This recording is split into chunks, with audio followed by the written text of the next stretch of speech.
The explosion had been the size of a shuttlecraft. The shockwave knocked over a dozen armored personnel like dominoes, tossed crates across the canyon floor, and tore a crater into the red sand ridge. In the middle of it all, half buried under twisted alloy and scorched dirt, lay Zachary Zell. "Vitals unstable," muttered the alien medic kneeling beside him. He was tall, almost emaciated, with skin like hammered bronze and a pair of glassy eyes that gave nothing away.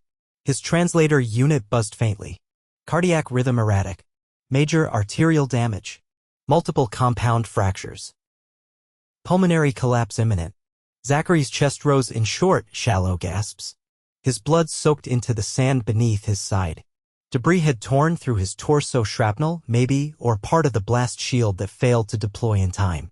Whatever it was, it had turned his right flank into a mangled mess of bone and flesh. Another alien, shorter and broad-shouldered with pale, matte blue skin, approached with a portable scanner. "We need to prep for cryostasis. He won't make it to the evac shuttle." Zachary's eyelids fluttered open. "Don't freeze me." The tall one leaned closer. "You are not stable." Zachary coughed, a wet, gurgling sound. "I know, but I've got a med kit in my bag." The blue one turned to the other. "His body is in systemic failure. No field kit can stop this." Zachary's hand twitched toward his belt. "Hold my kit." The tall medic hesitated. "You do not understand. You are dying." Zachary's lips pulled back in a grimace that might have been a grin or a spasm. "Not yet, I'm not." He passed out before he could say more, and the medics stared at each other.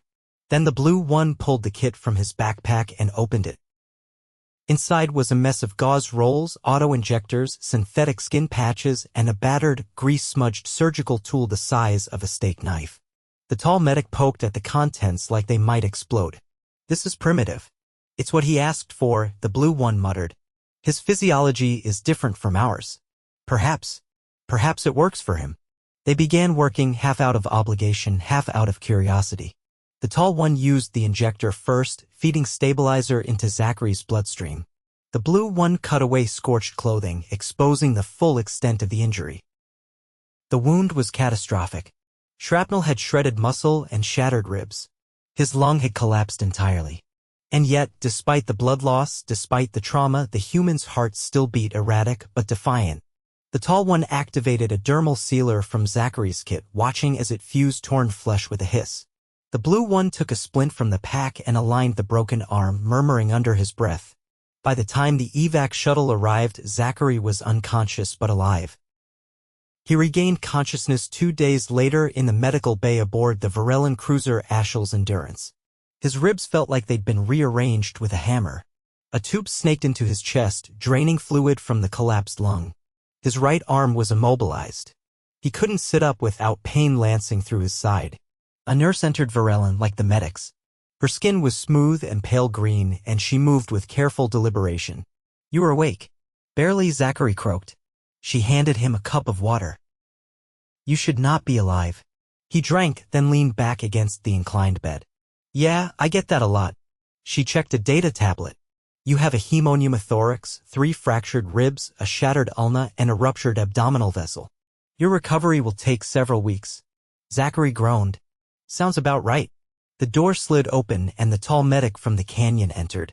"You are the most biologically stubborn creature I have seen in 2 life cycles." "I'll take that as a compliment." The medic tilted his head. "I am Vesh." "I do not understand how you survived." Zachary gave a weak shrug. "Field medicine, improvisation, and a whole lot of dumb luck." Vesh approached the bed. "The tools you carry, they are crude yet effective. You used a carbon blade surgical knife to remove shrapnel. That is not standard military procedure. It works better when you know what you're doing. You were unconscious." Zachary smirked, then winced and grabbed his ribs. "Yeah, well, instincts kicked in." Vesh studied him for a long moment. "We studied your anatomy during the procedure. Your organs are arranged inefficiently. Your bones are fragile. Your blood clots too slowly. And yet, you persist. Welcome to humanity." The next 10 days were hell. Zachary drifted between pain and sleep, prodded by machines and aliens who monitored every heartbeat. His lung reinflated slowly. The rib fractures were treated with bone growth accelerants, though he still needed to wear a brace. The broken arm was worse. They had to run scans twice to confirm the extent of the damage. The ulna had snapped in two and required an internal fixation plate. The surgery left his arm sore and immobile. He hated being helpless. Every time he tried to sit up, the pain reminded him who was in charge. His physical therapy sessions started on day 12, slow, humiliating efforts to move his arm and breathe without coughing. Vesh visited often, watching silently as Zachary struggled through routines. "You should remain still," Vesh said once as Zachary tried to lift a therapy band with his good arm. "I need to rebuild strength. If I don't move, I'll lose it. You are already weakened." "Exactly why I can't stop." Vesh blinked. "You are irrational." Zachary wiped sweat from his brow. "Yeah, and I'm still here." 3 weeks after the explosion, Zachary walked haltingly around the medbay's perimeter. His brace still pinched and every step made his side ache, but he refused to stay in bed. Vesh intercepted him near the diagnostic station. "You should not be mobile yet. Tell my legs that. You require another 2 weeks of recovery." "I'm not trying to run a marathon. Just need to stretch my muscles." Vesh folded his arms. "Your species is dangerously obstinate." Zachary leaned against the wall, catching his breath. "We call it grit." Vesh pulled out a data tablet. "I reviewed your field kit. The adhesive you used on your wound is banned in 3 systems for being chemically unstable. Works great on human skin. The hemostatic powder you used causes allergic reactions in 40% of our species. Guess I'll keep it to myself, then." Vesh stared at him. "You should have died." Zachary nodded. "I know. Why did you not allow us to stabilize you? We had cryostasis units. We could have extended your life until better treatment was available. Because I didn't trust I'd wake up again. Not on an alien ship, not with injuries like that. You risked permanent damage. I didn't have time to debate the odds." Vesh tilted his head again. "You gambled and survived. That is not logic. That is madness." Zachary exhaled slowly. In a battlefield, sometimes madness is all you've got left. By the 6th week, his arm could bend again. He could lift light objects and walk without needing the wall for support. The lung was fully reinflated and the ribs had healed enough for him to sleep on his side. The captain of the cruiser requested a debrief in the main chamber. Zachary arrived in uniform, clean, pressed, and hiding the brace beneath his jacket. Captain Antrell was a tall, silver-skinned Varellan with a voice like crushed glass. "You recovered faster than projected." Zachary nodded. "Still hurts, but I'm upright. You were gravely injured during the skirmish. The field medics declared your survival impossible." "I heard." Antrell gestured toward Vesh, who stood nearby. "He petitioned to study your medical techniques. Your resilience has fascinated our fleet." Vesh stepped forward.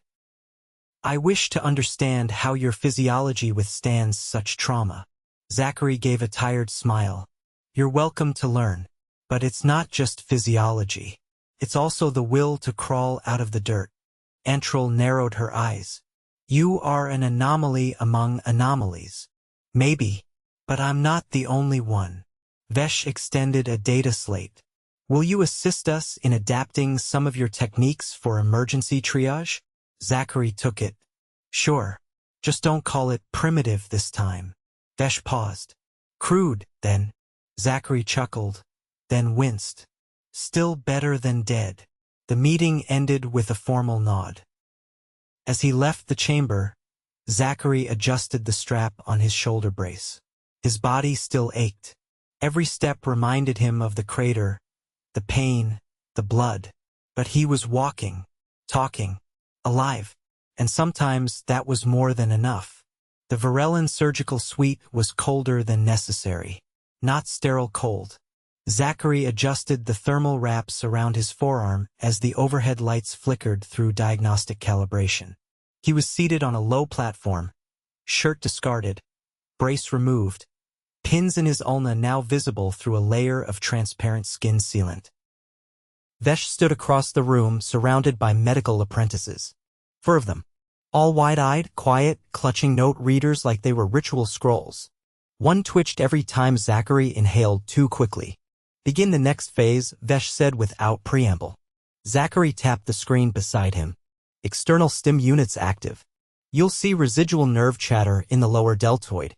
Ignore it. The twitchy one flinched again. Vesh approached, peering at the readout. You activated muscle stimulation 48 hours ahead of typical human protocol. Because the longer you wait, the more atrophy you get. And I'm not interested in regrowing a noodle arm. That risks neural misfiring. Yeah, if you don't know what you're doing. The youngest apprentice, a pale one with jet black irises, raised a hand. You're overriding your own body's healing process? I'm supporting it. Same way you'd scaffold a collapsing building. Another apprentice interjected. But your internal scaffolding is biological, which makes it prone to taking the scenic route. Zachary flexed his fingers. They obeyed, mostly. A tremor ran up the ulna, but it didn't lock up this time. Vesh gestured toward the table beside the platform. Demonstrate the self-suturing gel. Zachary pulled a thin vial from the tray, cracked the seal, and applied it to a small incision he'd opened earlier as a test patch. The gel hissed faintly as it reacted with exposed dermal tissue. See the swelling? That's the polymer expanding into the gap. It forms a temporary matrix, but dissolves after 6 days. No stitching, no scarring. The twitchy one whispered, That's illegal on 4 moons. Zachary grinned with half his mouth. Then it must be good. Vesh didn't smile. He never did. You are not a surgeon by training. Nope. You understand molecular bonding dynamics. Had to. First time I used this stuff, I glued my fingers to my ribs. The apprentices stared at him. It was a long day. The door hissed open. A security officer entered broad, armored in matte black, and carrying a sealed container. No visitors, Vesh said, folding his arms. Not a visitor. Delivery. The officer placed the container on the floor. Directive from command. Human requisition. Marked urgent. Zachary raised a brow. That's mine. Vesh scanned the label. What is hazard-grade caffeine concentrate? Zachary stood, winced, and paced to the container. Miracle juice. He opened the lid. Inside, 6 vacuum-sealed pouches of dark liquid, each labeled with a warning symbol and a small cartoon skull. The twitchy one recoiled. That's consumable? For humans, yeah. You ingest industrial solvent? Zachary tore one open and drank half in a swallow. Only the good kind. Vesh made a note on his tablet. Your species consumes neurostimulants during recovery? Neurostimulants, anti-inflammatories, and sarcasm. We're very advanced. A chime rang out from the surgical bay's main console. One of the apprentices checked the alert. Captain requests an immediate consult in Forward Med Command. Vesh turned to Zachary. Come. Zachary pointed at the stim unit still strapped to his arm. I'm mid-cycle. You can walk. Barely. Then walk barely. They exited together, passing down a corridor lined with hexagonal panels. The lighting dimmed as they entered Forward Med, a command nexus where medical, logistics, and emergency response converged. A 3-dimensional model of a planetary outpost hovered above the central table. Captain Antrell stood beside it, flanked by 2 tactical officers. She didn't acknowledge them immediately. Zachary folded his arms. This about the colony on Ristlefor? How do you know that? Asked one of the officers. I read your briefings while you thought I was asleep. Antrell narrowed her eyes. That's classified. Don't leave them on unsecured terminals, then. Vesh tilted his head. Explain what you know. Outbreak. Unknown pathogen. Local medtechs overwhelmed. No evac options due to atmospheric interference. Antrell nodded once. Initial scans show rapid cellular degradation in the infected. Our immune protocols are ineffective. Zachary stepped closer to the model. Symptoms? Neurological disruption, muscular tremors, internal hemorrhaging. Mortality rate is 93% within 72 hours. Lovely. Antrell rotated the image. They're requesting an on-site specialist. We have none immune. Zachary looked at his arm. I'm not exactly in top form. Your species may possess resistance. You've survived conditions we cannot replicate. That's not immunity. That's desperate luck and a high pain threshold. You are the only viable candidate. Vesh interjected. He is not cleared for deployment. I'm not asking you, Antril said. Zachary stared at the model. You got a sample of this pathogen? Antril gestured to the console. In stasis, yes. Sealed under biolock. Let me see it. They moved to the containment unit, a reinforced chamber behind magnetic shielding. Inside, a single vial floated in suspension, glowing faintly green. Zachary frowned. That's not natural. Vesh peered at the readings. Synthetic. Engineered. Bioweapon. Antril nodded. Designed for selective lethality. Targets specific protein markers. Ours. Human markers? Unaffected. Zachary inhaled through his teeth. So someone built this to take you out. Possibly. And you want me to waltz into a hot zone with no backup, no cure, and a healing fracture in my arm. You may be the only one who survives long enough to find one. Vesh crossed his arms. This is reckless. Zachary looked at the vial. No. This is familiar. Antril tapped the console. Extraction window opens in 6 hours. Transport will drop you at the perimeter. You'll have 30 standard hours to analyze, assist, and report. I'll need equipment. Take what you want. Personnel. We'll send drones. No one else can risk exposure. Zachary turned to Vesh. You coming? I am not immune. Then stay on comms. I'll need your brain if mine liquefies. Vesh didn't answer. 6 hours later, Zachary stood on the ramp of a dropship suited in a bio-seal exoframe patched together from 3 different models. His arm brace had been reinforced with carbon mesh. A portable lab kit sat beside his boots. The pilot didn't speak. She wore a full containment helmet and refused eye contact. As the dropship descended through the clouds of Ristlefor, Zachary checked his vitals. Elevated heart rate. No surprise. His nerves had started tingling again, a side effect of accelerated recovery. Or maybe just dread. They broke through the cloud cover. Below, the colony was eerily still.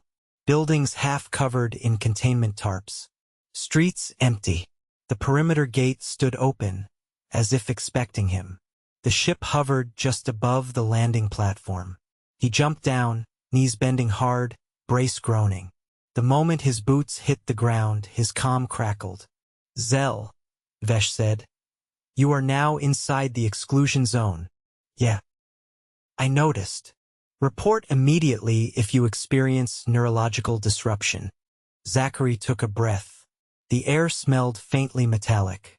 I'll let you know if my brain tries to exit through my nose. He keyed open the gate. It slid aside with a reluctant hiss. Inside, silence. No movement. No sound except the wind. He moved toward the central clinic, stepping over discarded equipment and a single overturned wheelchair. The door was ajar. He pushed it open. Inside, a single figure sat slumped against the wall. Breathing shallow, eyes unfocused. Zachary knelt beside them. Hey. You awake? The figure blinked. Then barely above a whisper, you're not Varelen. Nope. The figure's lips cracked into a slight grimace. Good. Maybe you'll live long enough to fix this. Zachary checked their vitals. Weak but present. Let's find out. Zachary dragged the unconscious colonist onto a cot inside the clinic's quarantine wing and locked the door behind them. The walls were streaked with dried fluid, the overhead lights flickered intermittently. He unsealed his portable lab kit, unfolded the diagnostic tray, and inserted a blood sample from the colonist into the centrifuge bay. The screen lit up in lavender. Vesh, I've got a live one. Mid-stage progression. Respiratory irregular but still conscious. You reading me? Confirmed. Forward telemetry is synced. Uploading antigen profiles. Good. I'll start with a protein assay. If we're lucky, I'll catch a replication vector before it crosses the blood-brain barrier. You will not be lucky. I don't need luck. Just pattern deviation. Zachary pulled his gloves tighter, activated the microperfusion analyzer, and pricked the patient's arm again. The fluid sample flowed into the chamber and the machine began scanning. Cellular lysis is accelerating, said Vesh. You have limited time. I know. I need silence now. He tuned out the comm and focused on the screen. The virus was cascading through muscle tissue, bypassing typical immune responses by piggybacking on a denatured enzyme. That wasn't accidental. Someone had tailored this thing to outpace synthetic antibodies. He popped a vial of human-derived immunoglobulin from the kit and prepped a microdose. "Hold on," he muttered, slipping the injector into the patient's arm. The patient convulsed only once, then settled. Vitals adjusted upward. Slightly. It was a start. 2 hours later, the patient's fever dropped by exactly 1 degree. Zachary ran a full scan. The hemorrhaging had slowed but not stopped. He logged the results, tagged the sample tray, and began assembling a chemical profile of the viral shell. "Vesh, you still there?" "Monitoring. I need a compound with a hydrophobic tail and a polar binding site. Something that'll breach a lipid envelope but won't disrupt mitochondrial membranes. There are 11 candidates in your database. 7 are banned. Only 4 are fatal to humans. I'll use one of the others."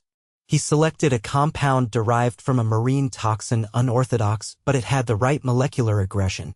He synthesized it in the on-site mixer and diluted it into a carrier solution. The moment he administered it, the patient stopped twitching. Heart rate steadied. Oxygen saturation climbed. Zachary leaned back, knees cracking. "That's better." He slumped into the corner of the room, pulled the brace tighter around his arm, and checked the time. Roughly 9 hours since touchdown. "Vesh, I need a full colony manifest. Any survivors listed?" 3. 2 are unresponsive. 1 is ambulatory but disoriented. Send me their locations. Uploading map now. Proceed with caution. Zachary grabbed another injector, 2 stabilizer packs, and a field tablet. He stepped back into the corridor. The silence had shifted. Before, it was stillness. Now, it felt like something waiting. He reached the first location in under 5 minutes, a storage bay lined with stacked crates and discarded filtration units.